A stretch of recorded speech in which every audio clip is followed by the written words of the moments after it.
Comforted Man here. Okay, it's time to take a bite out of a bit of orange, who's a friendly biblical apologetic ministry. Here I go.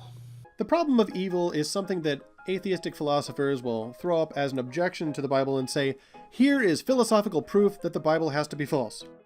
In a nutshell, it goes like this. Number 1, God is all good. Number 2, God is all powerful. But number 3, evil exists. And therein basically is the formulation of the argument. The conclusions are as follow. Therefore, either 1 or 2 or both are false. Either God is good, but cannot remove evil and therefore is not all powerful, or God is all powerful but doesn't want to remove evil even though he could, so he isn't good, or he's just neither good nor powerful. And therefore, the God of the Bible cannot exist. Well, this is one weird construct straw man of the argument or the problem of evil. This isn't that argument at all. Number 5 wouldn't follow because you didn't say P1, the God of the Bible is all good. P2, the God of the Bible is all powerful. P3, evil exists. P4, either 1 or 2 are both false, or either one could be independent, and then it doesn't follow. So your argument that you made up and pretended was the argument of evil already has a logical fallacy of the conclusion not following from the premises, because you didn't say the God of the Bible is all good and the God of the Bible is all powerful. So the rest of your videos is at this point irrelevant, because this argument isn't even really the argument anyways. But I'm going to point out the various logical fallacies that you have beside the straw man that you've created here. But first, let me cover the actual problem of evil. Here's a reasonably formatted argument for the problem of evil. If God is omnipotent and omniscient and perfectly good, then it could be preventing and or negating all the evil and suffering. It would know how to deal with it, and since it's good, it would want to do something about it, but yet evil and suffering exist. So either God is not omnipotent or omniscient and or perfectly good. So 1 through 3, one of those has to go. You can't have all 3 be true simultaneously, or we wouldn't see the world that we do today. Maybe God is all powerful but doesn't know everything, so it doesn't know that there's evil going on. Or God isn't perfectly good, so it allows the evil to go on despite knowing about it. Or it cares, but it doesn't have enough power to do anything. But one of these things wouldn't be able to be true. This argument is not aimed at the biblical God. It is at any God that is presented as being omnipotent, omniscient, and all good or all loving. I've seen both versions put forward. Because when we say the word good or we say the word loving, we kind of know what that means as humans. That if I knew something bad was going on next door, and I can do something to stop that from happening, then it is my moral obligation to act. If I know but do not act, then I am being immoral. Now, maybe I don't have the power to personally do anything about it, but I can pick up the phone and dial 911 and get somebody else to come and deal with it. So, if I know what the problem is, and I have even a potential solution to that problem, but do nothing, that is not moral. That is not good. And it's not that the God of the Bible couldn't exist, it's that the way that you view the God of the Bible would have to be wrong. And maybe it does exist, but it's not omniscient, omnipotent, or at the very least, not all loving. Maybe it just doesn't love us like you think it does. But maybe it exists despite that, anyways. So your straw man argument fails at every conceivable level that it could fail because, well, it's a straw man. What is being assumed here? What are the unspoken assumptions that lead to this conclusion? The assumptions are as follows. Number one, if God is good, God's highest priority is goodness, meaning a lack of evil. 2. Thus, if he is all-powerful, then there is no reason why evil would exist. 3. Thus, if evil exists, then either God cannot do anything about it, or he doesn't care, meaning he is not good. These are false assumptions. God's highest priority is love, which requires the freedom to choose. Well, when you don't have an argument, you can always just make a bald assertion like, God's highest priority is love, and love obviously requires freedom to choose for some reason. Both of these things I'm just going to assert without any proof or backing. I'm just going to say that that's the way they are. So I guess God being all good isn't true, but God is all love then? So I don't really see a distinction here. Love, good, either way.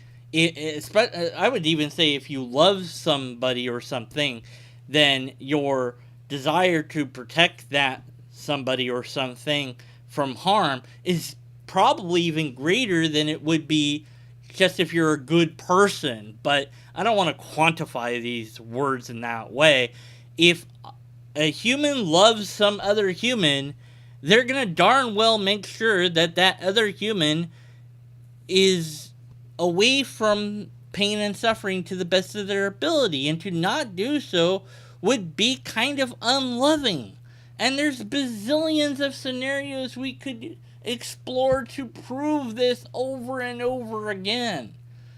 Even again, going back to my next door neighbor, I don't love them, I don't even know them, but if I know that they're in trouble, the least I can do is call 911. At the very least.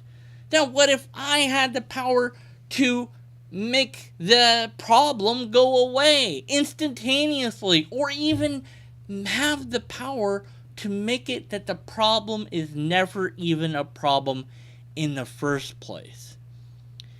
Their freedom of choice is never negated by that, by the way.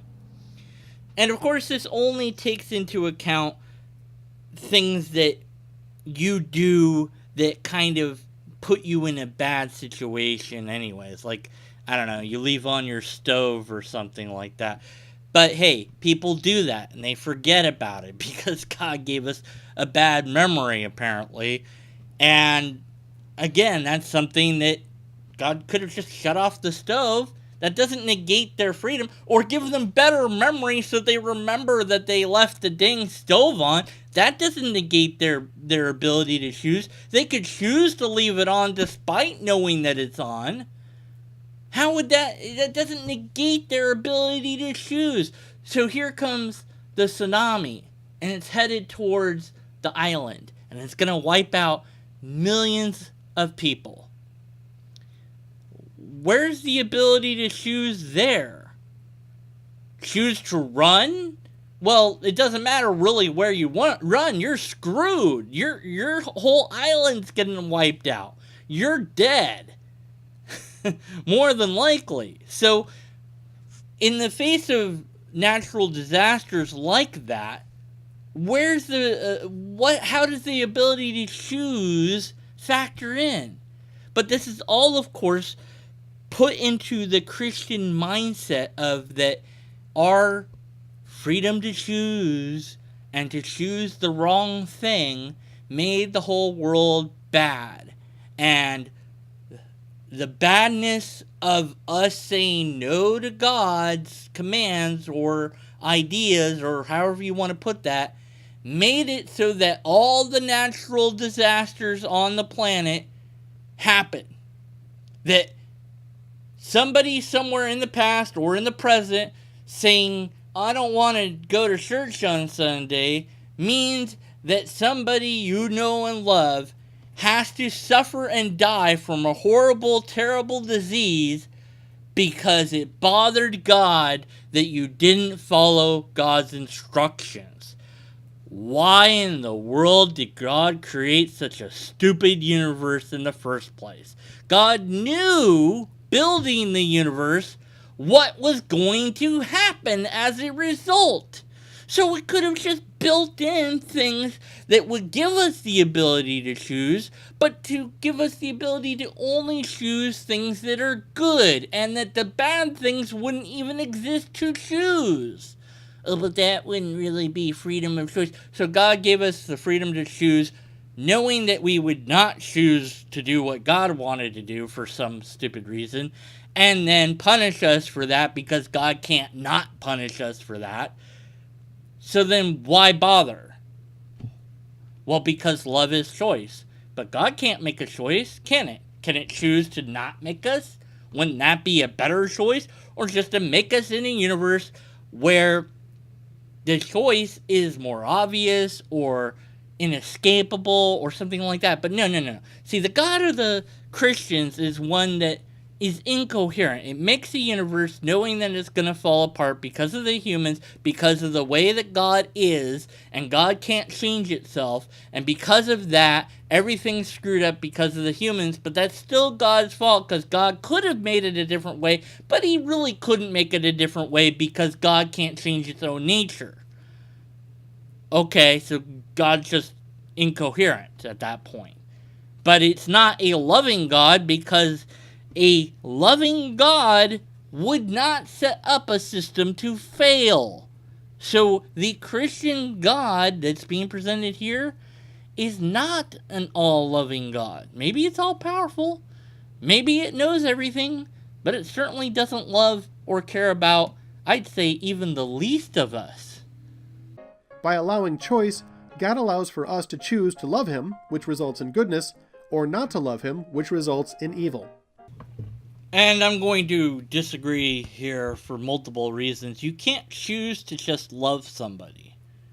There has to be something about them that makes you fall in love, that causes you to fall in love. Hey, love me, deconverted man. Just love me. And if you do, then I'll give you $1,000. And if you don't, then I'll take $1,000 away from you. Well, you could say that you love me in hopes of getting the $1,000, but could you just flip on a switch and make yourself love me? No. So that's not a real choice. And why would loving God prevent the evil, and not loving it would bring on evil? Why? Why would that be the way it is? That's not even really biblical, per se. Because, Adam and Eve loved God, I think. Although, it's not clear that they did. But they were built, good? So, I guess they would love God. But they were just kind of tricked into disobeying God. Not loving God, but just disobeying God. But I guess you could throw in some Christian theology and say, well, no, to love is to also obey. So, it's kind of a slave-master relationship you've got going on there at that point. I don't know. But, no to this. You can't just make yourself love somebody. And I don't see why it would follow that not loving God is evil, and that would lead to all the other evils. And then if God knew that, then why make it an option that you couldn't not love God? Well, because love is a choice. But it's clearly not a choice. Because if you don't do the thing that you're supposed to do, then everything goes to crap. And God doesn't want it to go to crap. So it's an endless paradox. Which is kind of the point of the problem of evil, is to show that, God can't be all good, all loving, all powerful, all knowing, because one of those things has to give. But rather than resolve that paradox, you're just going to keep throwing more Christian theology and apologetics at it in a vain effort to try to make it make sense. It's not working, but that's what you're doing.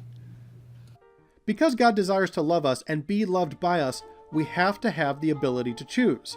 Because we can choose to rebel, which results in evil. If God desired a lack of evil over anything else, he would not have made beings which can choose, but he did. Also, I have to add in that you have to actually know that God exists to be able to love it in the first place. I mean, if you're not aware of God's existence, then it's kind of hard to know that to be able to love it. And then you're flip-flopping between love and obeying it. Which is it? Is it, I mean, come on, choose one. Is it obedience or love or both? I don't know, but it doesn't matter. Look, if I don't have any proof that God exists, and I know you're going to be like, oh, but the Bible says you know that God exists. Well, if you actually knew what that passage meant, you wouldn't use that, but whatever.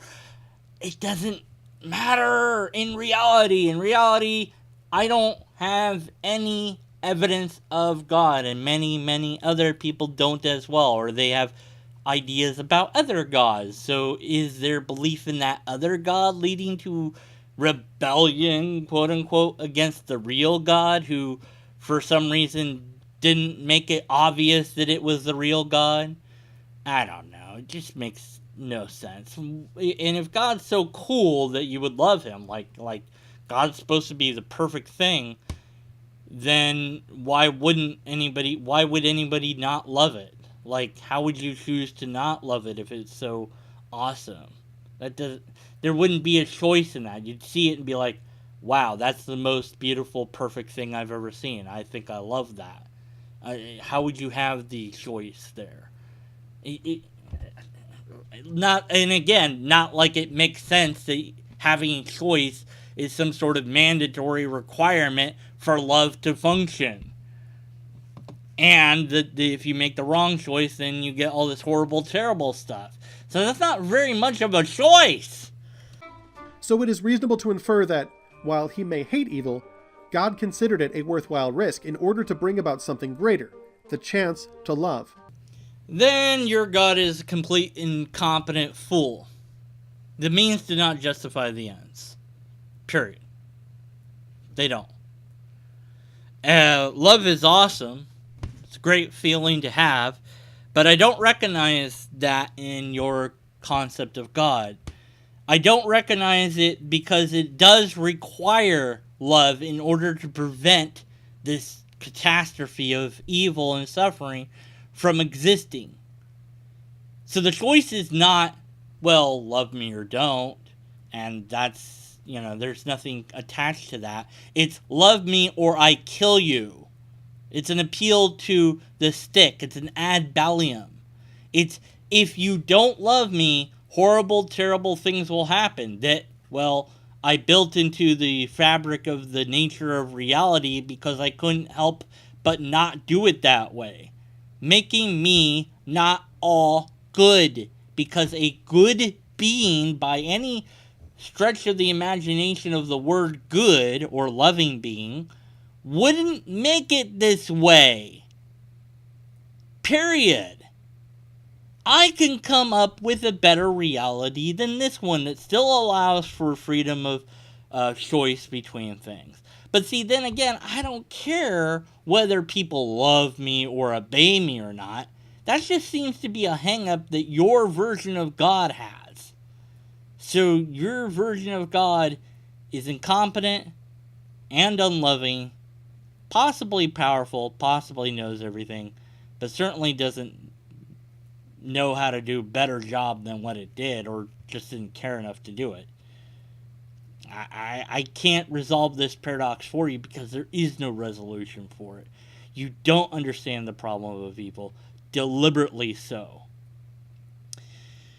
I don't want to address the rest of your video. The straw man and the nonsense and the justification of your evil God just, they're not working for me, and they're not going to work for me. There's nothing that you could say in the rest of your video that would convince me that your theology that you have not yet shown any support for can possibly hope to justify any sort of being that we would call loving. Somewhere in the world right now, somebody is being tortured. And I don't know what they did. Maybe they did something, maybe they didn't do something, but they don't deserve to be tortured. And God could whisk them away from that and put them somewhere safe. That wouldn't negate the will, the freedom to choose of anybody.